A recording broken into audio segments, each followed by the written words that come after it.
I never thought something as simple as a game could change everything. Not in a small town like mine, where the biggest scares were old ghost stories told around campfires, or the creepy abandoned house that nobody dared to enter after dark. But that all changed the night I first heard about the echo. It started with Mark, the kind of guy who was always digging into the weirdest corners of the internet.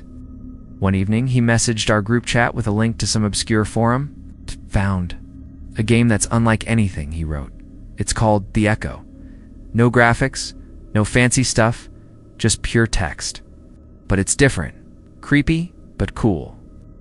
Curiosity got the better of us. We were bored teenagers after all. So that night I downloaded it onto my phone. Even though the page it came from looked sketchy. No reviews, no ratings, just a black screen with a blinking cursor and a warning, do not play unless you want to confront your worst fears.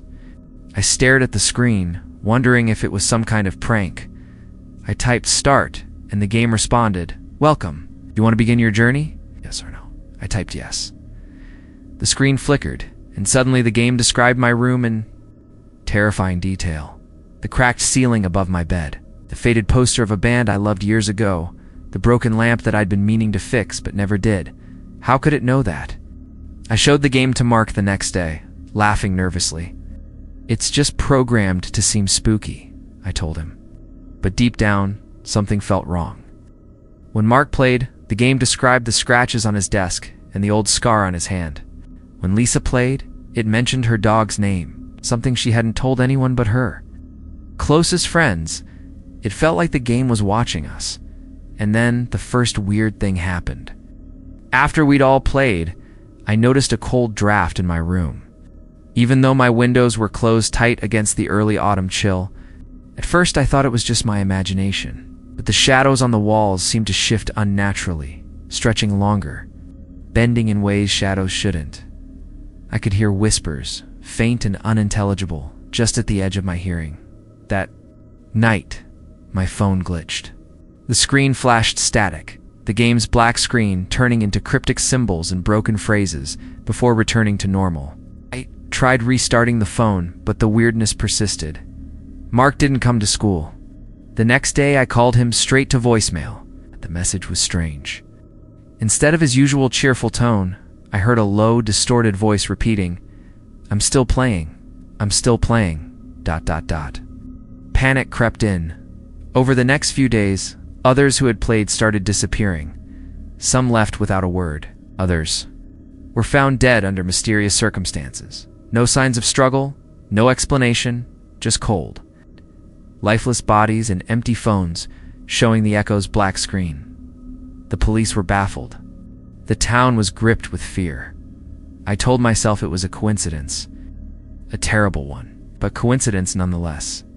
Until last night, I played again because I thought if I understood the game better, maybe I could stop whatever this was, and now I'm not sure how much time I have left. I wish I could say that after that night I stopped playing. But I didn't. There was this magnetic pull, sick curiosity that made me open the app again and again, despite the dread growing inside me like a cancer. It felt like the game wasn't just asking questions, it was demanding answers. And every time I ignored it, I felt it slipping further into my life, creeping into every corner of my mind. The next morning, I woke up to a flood of notifications.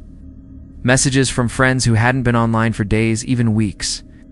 Each one was bizarre, not the usual, hey, what's up? Or are you okay? Instead, they were cryptic, fragmented, and chilling.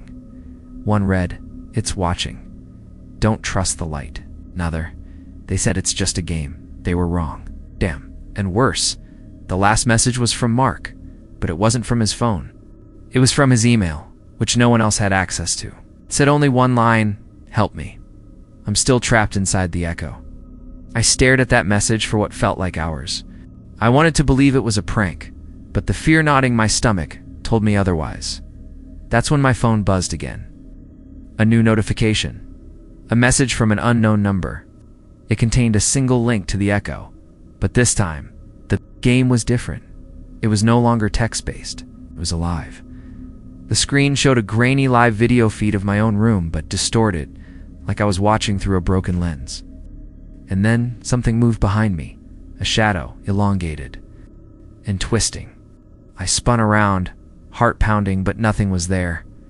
I dropped the phone, my hands shaking. That's when I heard the whisper, faint but unmistakable, right behind me. Play or die. I wasn't alone. The game had found a way in. Asterisk after. That night, sleep became a stranger. Every creak of my house, every flicker of the lights, set my nerves on edge. I tried to convince myself it was just paranoia, but deep down, I knew the game was no longer confined to my phone. It was everywhere, in my shadows, in the silence, in the spaces between thoughts. I stopped answering my phone. I stopped going outside. I tried deleting the echo, but every time I erased it, it reappeared, like a ghost in my device. Worse.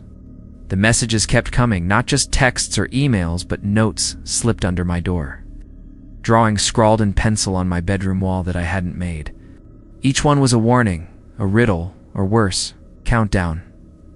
One note read simply, 4 days left.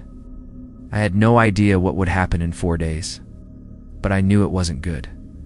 The most terrifying thing was how the game started to know what I was. Thinking, sometimes when I was alone, my phone would light up with a question before I even touched it. Are you afraid yet? Once I swore it even answered my thoughts out loud. A whisper from the dark corner of my room. I spun around, breath ragged, but nothing was there, just silence, and a coldness that settled deep in my bones.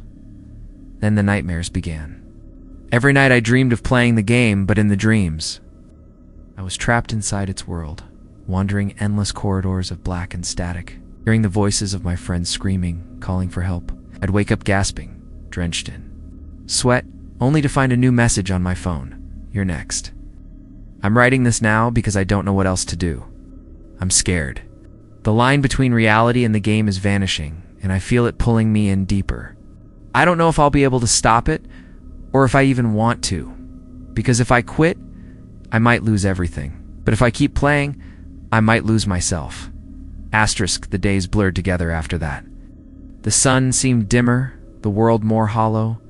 I stopped answering calls, stopped replying to messages, and avoided looking at my phone unless absolutely necessary. But the echo wasn't done with me yet. One night, around midnight, I was jolted awake by the shrill ringing of my phone. The screen was black, no caller ID, no notification. Just the chilling silence before the game's interface appeared, a blinking cursor waiting for me to type. My fingers moved on their own, as if controlled by some unseen force. I didn't want to play, but the cursor blinked insistently. Then the words appeared, one by one. Do you want to save them? I froze. Save them? The friends who had disappeared? The ones who died? I hesitated, then typed, how? The response was instant. Find the echoes. Then the screen flickered and changed into a distorted map of our town, but the streets were warped, twisting into impossible shapes. Dots appeared, blinking slowly like faint pulses of light. I recognized some of them, the houses of friends, who had vanished suddenly. My phone vibrated violently. The screen switched to a live feed. This time it was outside, showing the front porch of my own house.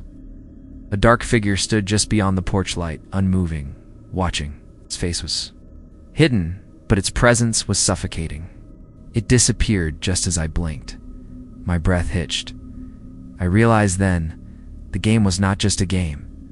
It was alive, it was hunting us, and it was drawing me in to save those trapped inside. But every time I tried to follow the clues, something terrible happened.